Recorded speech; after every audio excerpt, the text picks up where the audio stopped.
It started with a stupid party I didn't even want to attend. That's the irony of it. If I'd just stayed home like I planned, beer in hand, movie playing, the comfort of my couch, I never would have met Jordan, and none of this would have happened. I guess it all comes back to my friend Nate. He's the social one, the guy who thrives on late nights, crowded rooms, and the thrill of new faces. He had been pestering me for a week straight about this birthday party for one of his coworkers. Some guy the first didn't know, but apparently everyone was going to be there. Dude, Nate said that afternoon, tossing himself onto my bed like he owned the place. I already RSVP'd for both of us. Don't be a freak. I don't even know this person, I muttered, not looking up from my laptop. Exactly, which is why you need to get out of this cave you call an apartment and live a little. I sighed, but I knew he wasn't going to let up. And if I'm being honest, part of me was tired of spending every night alone, wrapped in the same blanket, sipping the same IPA while half watching Netflix and half scrolling Tinder just to swipe left on everyone out of habit. So yeah, I gave in. By 10 p.m. we were inside some loft downtown, packed with a mix of overdressed finance bros and underdressed artsy types, all trying to outcool each other. The music was too loud, and the drinks were overpriced, but Nate was right about one thing. It was full of beautiful people. That's where I saw him. Jordan. He wasn't the loudest guy in the room, or even the most obviously attractive. But there was something about him. He was tall, athletic in a way that didn't scream gym rat, but more like he actually used his body, like he played real sports. His dark hair was buzz short, and his eyes were ridiculous. Gray, sharp, but kind, like he was always about to smirk. He was standing with a group near the kitchen, sipping from a red cup, looking amused at something someone said. I told myself not to stare, but of course, I did. And I must have been obvious, because a minute later, he looked right at me. And then he smiled. God, that smile! It wasn't flirtatious, at least not in a way I could immediately label. But it was knowing. Like he'd caught me in the act, and didn't mind one bit. Nate noticed. Bro, are you even listening to me? Nope, I replied, watching Jordan now walk away from his group, and straight toward us. Nate followed my gaze. Holy shit. Okay, yeah, he's hot. What's happening? Do you know him? No, I whispered, heart suddenly hammering in my chest. I've never seen him before. Jordan reached us and nodded to Nate before turning to me. You're drinking the house beer? He asked, motioning to the can in my hand. I looked down at the half-warm PBR I had grabbed earlier. It was free. He smiled again. Fair, I'm Jordan. Eli, I said, shaking his hand. His grip was firm, warm. He didn't let go right away. You here with someone?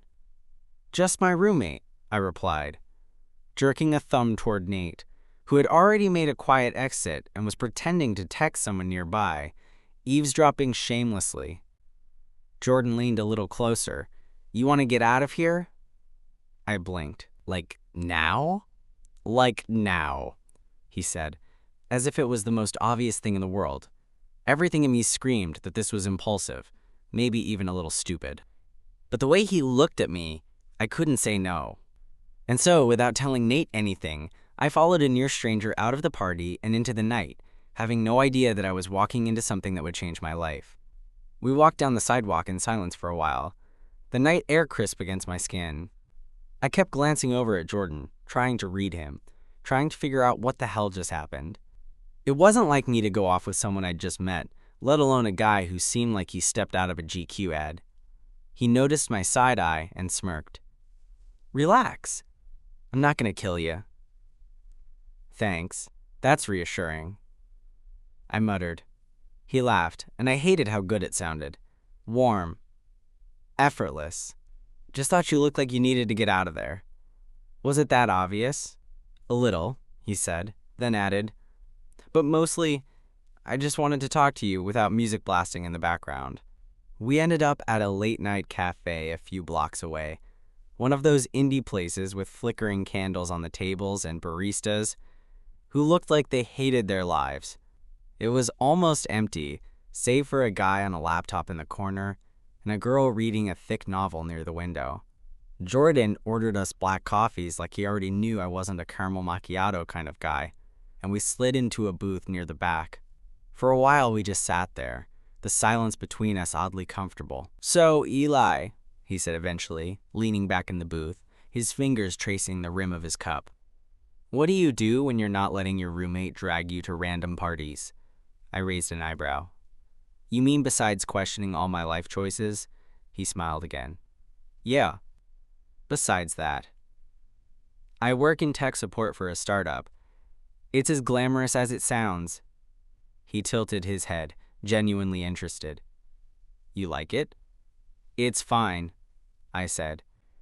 "Pays the bills, gives me time to write." Jordan perked up. "Write what?" I hesitated. "Short stories, mostly. Fiction. Stuff no one reads." I'd read it. He said, like it wasn't a big deal. That caught me off guard. Most people just nodded politely and changed the subject. But he didn't look away, just kept watching me with those annoyingly intense eyes. "What about you?" I asked, needing to flip the spotlight off me. "I'm a swim coach," he said casually, sipping his coffee. I blinked. "Like, professionally?" "High school team. Not as exciting as it sounds." "No, that actually makes sense. You look like someone who lives at the gym." He laughed. "I'll take that as a compliment." It was easy after that. The conversation, I mean. He wasn't just hot. He was interesting, thoughtful, funny. The kind of guy who asked questions and actually listened to the answers. And the more we talked, the more I started to relax. But there was this vibe. Something beneath the surface I couldn't quite name. Like he knew more about me than he should. Like he saw things I didn't even realize I was showing. At one point, he said, "You seem like the kind of guy who hides behind jokes but feels everything way too deeply." I stared at him. "You get that from a 20-minute conversation?" "No," he said. "I get that from the way you haven't looked away from that burn mark on the table for the last 3 minutes." I hadn't even noticed I was doing that. And just like that, he was in my head. We stayed there until the barista gave us the get out look. Then we wandered outside again. I figured this was the part where he'd say goodnight, maybe give me a pat on the back, or one of those awkward bro hugs. But instead, he said, "Want to keep walking?" And I did. We ended up by the river. The city lights reflected on the water. Everything quiet except for the occasional car passing over the bridge. We sat on a bench, shoulders just barely touching, and for a while we didn't talk at all. It was nice. Then he said, "You ever feel like you're living someone else's life?" I glanced at him. "All the time." He nodded slowly, like you're following a script that was written for someone else, and if you stopped for even a second, everything would come undone. "That's weirdly specific," I said, but my voice was quieter now. Jordan turned toward me, his expression unreadable. "I think that's why I noticed you. You look like someone who's ready to stop pretending." I didn't know what to say to that. He stood then, stretching a little. "Come on, I'll walk you home." We walked in silence again, but this time it wasn't awkward. It felt charged, like we'd crossed some invisible line and neither of us was sure what came next. When we reached my building, I hesitated on the steps. "This is me." Jordan nodded, hands in his pockets. "I figured." I looked at him, unsure what to say. "Thanks for tonight." He smiled softly. "Anytime." He started to turn, but then paused, eyes meeting mine. "Hey, Eli?" "Yeah?" "You're not invisible, just so you know." Then he walked off into the night. And I stood there, heart pounding like I'd just sprinted the whole way home. I didn't sleep much that night. Every time I closed my eyes, I saw Jordan's face. That slight tilt of his head when he studied me, the way his eyes lingered, like he was waiting for me to say something I didn't know how to say. And then that line. "You're not invisible." Who even says shit like that? Who means it? By morning, my brain was still playing it on repeat, but my phone had no new notifications, no texts, no Instagram follow, nothing. I told myself not to care. I told myself it was just one night. A good conversation, a strange connection, nothing more. But I couldn't shake it. Later that afternoon, Nate walked into the living room holding a slice of pizza and a look of pure judgment. "You ghosted me at the party." "You looked busy," I muttered, still pretending to scroll through my emails. "Busy?" he scoffed. "I was talking to someone's mom for 20 minutes. You disappeared with Captain Handsome and didn't even text." I sighed, finally looking up. "His name's Jordan. He's a swim coach." Nate squinted. "You got his number?" "No." His mouth dropped open. "Are you serious? I didn't think it through, okay? It wasn't like that." "Dude, you don't just vanish into the night with someone and not get their number." I rubbed my eyes. "Yeah, well, I guess I'm just an idiot." But around 7 p.m. my phone buzzed. Unknown number. Just one message. "It's Jordan. Hope you slept eventually." I stared at the screen for a full minute before I could even move. Then I texted back, trying not to sound too eager. "Barely. Thanks for messing with my head." A pause. Then, "It's a gift. Want to meet again?" We decided on Thursday. Coffee again, but at a quieter spot near the park this time. I got there early, nerves twisting in my stomach like a middle schooler waiting for his crush. He showed up exactly on time, dressed casual, black jeans, faded hoodie, and that same easy confidence he wore like a second skin. "Hey," he said, sliding into the seat across from me. "Still drinking free beer?" I smirked. "Upgraded to overpriced lattes." We talked for hours. About everything and nothing. He asked me about my writing, actually asked. What I wrote, what I wanted to publish, what stories scared me to tell. I found myself saying things I didn't usually share with anyone. Not even Nate. Jordan listened. Really listened. And when he spoke, it wasn't to impress me or fill silence. It was honest. Sometimes a little too honest. Like when he said, "I think I'm good at reading people." But with you, it's like, you keep your real self just out of reach. Like you've built walls around parts of you and dare people to knock. I didn't know how to respond to that. So I didn't, and he didn't press me. When the cafe closed, we ended up walking again, this time without a destination. The park was mostly empty, the kind of quiet that only happens after 10 p.m. Somewhere near the playground, we sat on a low stone wall. "I haven't really done this before," I said after a while, unsure why I was admitting it. "What?" he asked. "This. Talk to a guy like this. Not since high school anyway. Not like this." Jordan was quiet for a beat. Then he asked, "Because you weren't out? Or because you got hurt?" "Both," I said. He nodded slowly, like he understood more than I said. "You don't have to explain." But I wanted to. I've always been the guy who's just there. The friend. The funny one. The safe one. Not the guy someone walks across a party to talk to. Jordan turned toward me, brows furrowed slightly. "You really don't see it, do you?" "See what?" He reached out and brushed his knuckles lightly against my wrist. A touch so brief I almost missed it. "You're not background noise, Eli." That shut me up. He walked me home again, and when we got to my door, he lingered like he had last time. But this time, he didn't say anything clever or cryptic. He just leaned in, slow and careful, giving me time to pull away. I didn't. His lips were soft, warm, and the kiss was short, gentle. But it lit a fuse in my chest I didn't know was there. When we pulled apart, he smiled. "Good night," and I watched him walk away again, this time with a whole new kind of ache in my chest. After that kiss, everything changed. But also, it didn't. Jordan didn't vanish. He texted me the next day like nothing was different, like we hadn't stood on my doorstep sharing a moment that felt like it belonged in a coming-of-age movie. He sent me a meme about writer's block, asked how my coffee addiction was holding up, and casually dropped a "wanna hang out," like he hadn't just blown a hole through the wall I'd spent years building around myself. And I went with it. We started spending more time together. It wasn't always dates. Sometimes it was just grabbing tacos, watching a terrible movie on my couch, or sitting in the park and pretending we had opinions about ducks. But something was happening, and we both knew it.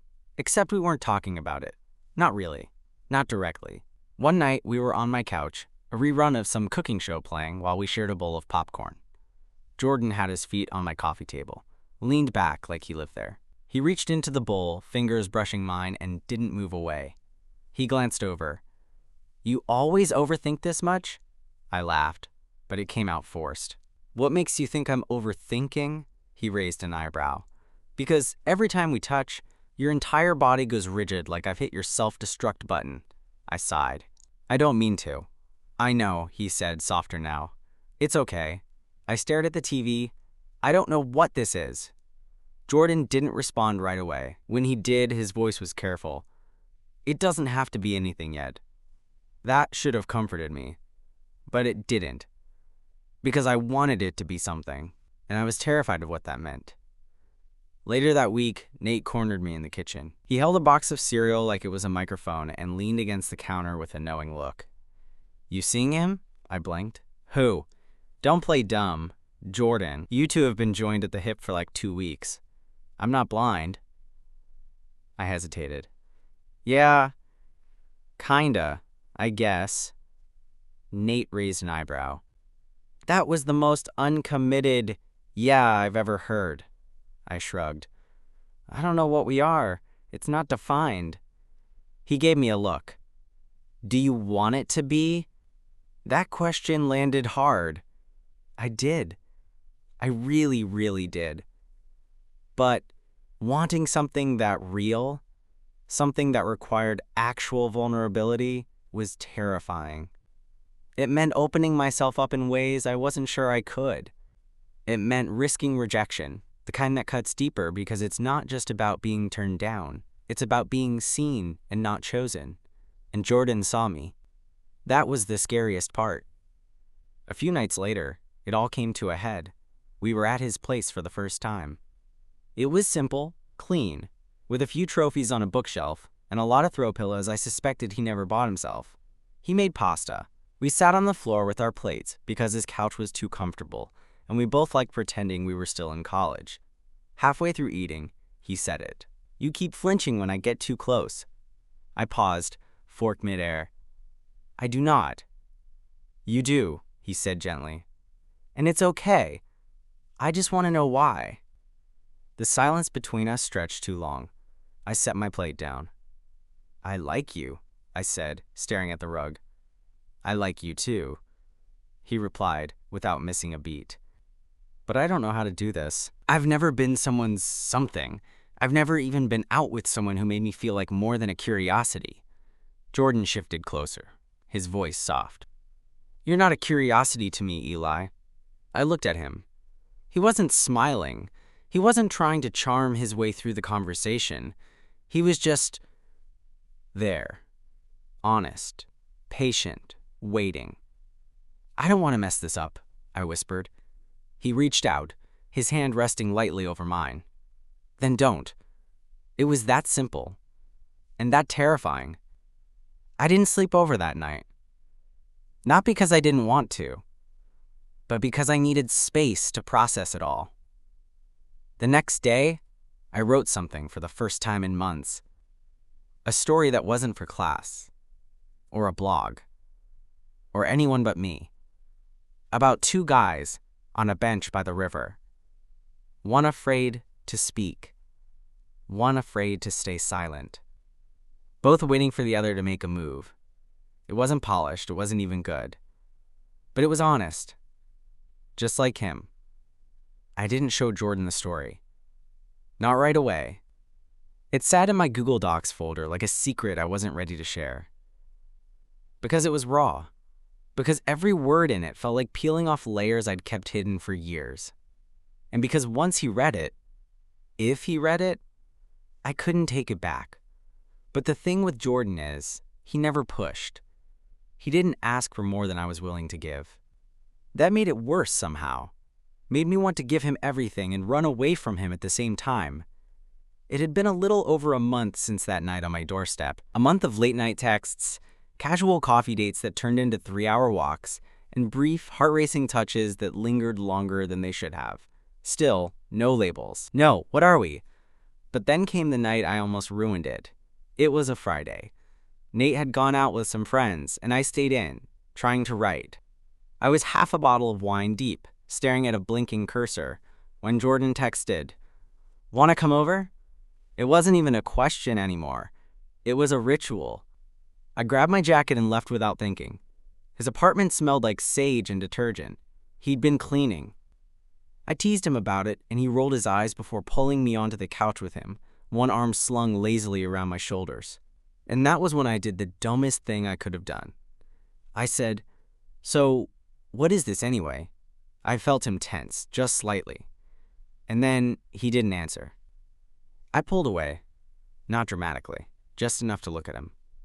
"Seriously, are we dating? Hanging out? Am I just some guy you kiss when you're bored?" He blinked. "Eli, what are you talking about? I don't know where I stand. And it's messing with my head." He sat up straighter, clearly caught off guard. "You think I'm using you?" I rubbed my face. "No, I don't know. When you don't say anything, I start filling in the blanks, and it's always the worst-case scenario." Jordan stared at me for a long time. Then he stood, pacing the small living room like he was working through something heavy. "I like you," he said finally. "I've liked you since the second I saw you at that party. You were standing there like you wanted to disappear, and all I could think was, God, I hope he looks at me again." That stopped me. He looked back at me, frustrated and honest and kind of beautiful in the worst way. I don't want to mess this up, so I've been careful. Too careful, probably. But it's not because I don't feel something. It's because I feel everything. The room was so quiet, I could hear the hum of the fridge. "I've never had this either, Eli," he added, quieter now. "Not like this. Not with someone who scares me in a good way." And just like that, my walls cracked. I stood up, walked over, and pulled him into a kiss that was less soft and more desperate. The kind where you're not trying to prove anything, you're just trying to feel everything at once. We didn't say much after that. We ended up on his bed, fully clothed, just lying there with limbs tangled and hearts pounding. At one point he whispered, "We can go slow, if that's what you need." But for the first time, I didn't want slow.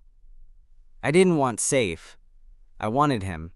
That night, we didn't sleep much, not because anything happened, just the opposite. We stayed up talking. About dumb things. Deep things. Stuff that felt meaningless, and stuff that felt like soul-level revelations. Around 3 a.m., I told him about the story. He looked at me, half asleep, and murmured, "I'd like to read that."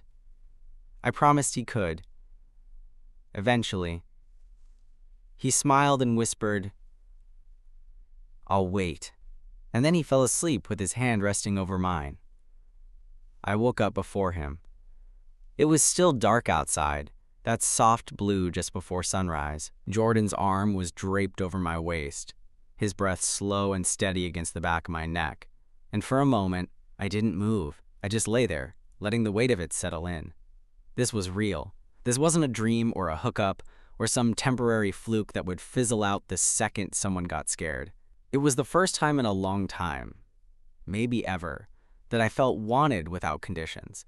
I thought about getting up, about slipping out of bed quietly and going home before I had to face daylight and the feelings it dragged in with it. But then Jordan shifted, his hand curling slightly against my chest like he knew. "Don't," he mumbled sleepily. "Just stay." I didn't move. We stayed like that until the sun was up. Later that morning, I found myself cooking eggs in his kitchen while he stood behind me in nothing but gym shorts, reading out loud from a text his sister sent him about some family drama. I wasn't really listening. I was too focused on the way his voice dipped when he got annoyed and how his hair was still messy from sleep. "You're not listening," he said, catching me staring. "Correct," I said, unapologetic. He grinned and leaned against the counter. "So what are you thinking about?" I hesitated. This feels dangerously good." He raised an eyebrow. "Dangerous how?" like I'm waiting for the part where I mess it up. Jordan walked over, slid his arms around my waist from behind, and rested his chin on my shoulder. What if it doesn't get messed up? That's not how my life works, I muttered, half joking, half not. He kissed the back of my neck lightly. Maybe it's time it started. The rest of the week passed in a blur of text messages, late-night phone calls, and quiet evenings curled up on each other's couches. It didn't feel rushed or confusing anymore. It felt like us. But I still hadn't told Nate. Not really. He knew I was seeing Jordan, and he definitely knew it was serious. But I hadn't shared the details. The depth of it. The way it had started to change me. That Saturday, I finally told him everything. We were sitting on our roof, passing a bottle of cheap wine back and forth, city lights stretching out in every direction. So, I said, I think I'm falling for him. Nate looked over slowly. About time you admitted it. I laughed, embarrassed. You knew? Eli, he said, shaking his head. You've been smiling at your phone like a middle schooler for 2 weeks. Of course I knew. We were quiet for a minute. Then he added, You deserve this, you know. Someone who sees you. I swallowed hard, that lump in my throat rising unexpectedly. Yeah, I think he really does. Then stop freaking out and let yourself have it. That night, I texted Jordan. You still want to read the story? He replied almost instantly. You're ready? I think so. Then yes, very much. I emailed it to him before I could overthink it. Then I turned off my phone and went to bed, knowing I wouldn't sleep. Knowing I'd spend the whole night wondering what he'd think. What if it was too much? What if it scared him off? What if he read between the lines and saw the parts of me I wasn't even sure I wanted to admit were real? The next morning, I woke up to a message. Just one. I've never felt more seen by something someone wrote. You're not invisible, not even a little. And then, come over. When I got to his place, he didn't say anything at first. Jordan just opened the door, reached for my hand, and pulled me inside. He kissed me, slow, certain, and then rested his forehead against mine for a second like he was catching his breath. Then he whispered, You wrote about me. I nodded. Yeah. He pulled back just enough to look at me. That part about the guy who doesn't know how to say how he feels but shows up anyway? That's me. It's all you, I admitted. Every line. Jordan didn't speak right away. Instead, he walked me to the couch, sat me down, and curled beside me, his fingers looping through mine. Eli, he said after a long pause, Can I ask you something? I braced myself. Sure. What happens next? It wasn't just about the story. It was about us. I opened my mouth, but nothing came out. Because I didn't have a tidy answer. I hadn't written that far ahead. Not in the story, not in my head. So I said the only honest thing I could. I don't know. Jordan nodded. He didn't look disappointed. If anything, he looked relieved. I don't either, he said, but I want to find out. We didn't talk much after that, just sat there, holding hands, watching light move across the walls as the afternoon passed. It was the kind of quiet that didn't need to be filled. Eventually, I fell asleep with my head on his shoulder, and when I woke up hours later, he was still there, still holding my hand like he was afraid to let go. A week later, he met Nate for the first time. They got along in that weird, guarded way guys do when they're both trying to figure out how much each other means to someone they care about. It was awkward, but not awful. Afterward, Jordan and I walked back to my place, arms brushing with every step. He likes you, I said. He threatened me with a butter knife when you went to the bathroom. Yeah, that means he likes you. Jordan laughed, and I realized how rare it was to hear that kind of unguarded joy from him. He had a laugh that made you feel like you'd done something worth celebrating. We got to my door, and I unlocked it out of habit, but Jordan didn't follow me inside. He stood in the doorway, one hand still in mine, and said, Can I ask you something else? I felt my heart start to race. Of course. What would you call this? It was the question I'd avoided for weeks. The one I wasn't ready for. The one I'd convinced myself didn't matter as long as we kept going, kept feeling, kept being whatever we were. But now he was asking. And I wanted to answer. I stepped closer until our foreheads touched again, the same way they had that morning. I'd call it real, I said softly. Jordan closed his eyes, nodded, and whispered, "Okay, then can I call you mine?" God, the way he said it. I didn't hesitate. Yeah, you can. And just like that, we were no longer undefined. We didn't announce it. No grand social media post, no relationship status update, no sudden change in how we acted around people. We just shifted, quietly, naturally. He started leaving a toothbrush at my place. I started keeping oat milk in my fridge because he refused to drink anything else with coffee. Our lives braided together in small, ordinary ways, until one day I realized I couldn't remember what my routine had looked like without him in it. Nate noticed, of course. "Jesus," he said one night, catching me folding Jordan's hoodie and placing it neatly on the back of the couch. "You're like full domestic now," I shrugged, grinning. "Guess I am." Jordan didn't need to move in. He practically lived with me anyway. Some nights he stayed at his place, but most nights ended with him tugging me into bed and wrapping an arm around my waist like I was something worth holding on to. And for the first time, I believed I was. 3 months in, I had my first minor panic. It hit me out of nowhere, watching him make pancakes in the kitchen, dancing like an idiot to some old funk song he'd thrown on the speaker. I was just sitting there, barefoot, sipping coffee, and watching the person I'd accidentally fallen in love with, and it scared the hell out of me.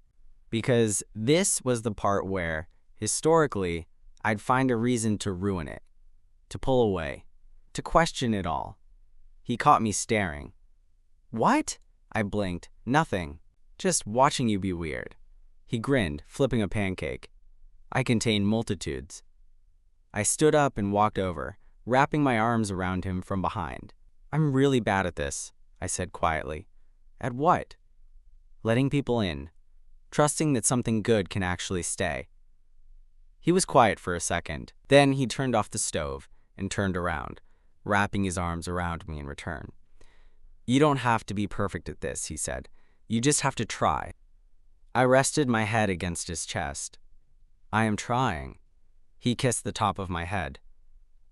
"Then we're good." And somehow, we were. By spring, Jordan started reading my stories before anyone else. He didn't just skim.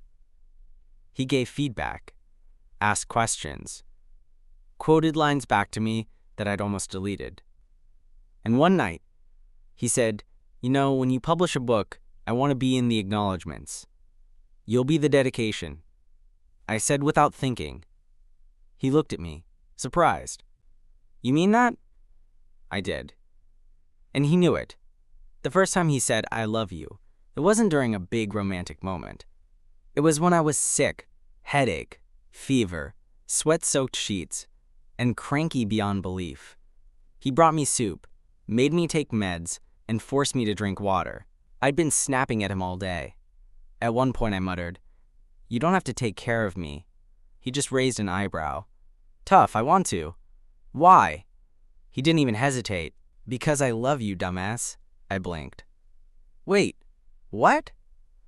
He leaned over, kissed my forehead, and said it again. And I said it back. Of course I did. We never became a fairy tale. We still argued about dumb things, like who left the dishes in the sink, or whether Die Hard was a Christmas movie. We still had days where one of us was distant or in a mood, where things didn't feel perfect. But they felt real. He was real. And somehow, despite all my fears, despite all my instincts to run, I stayed. He stayed. And we built something that lasted.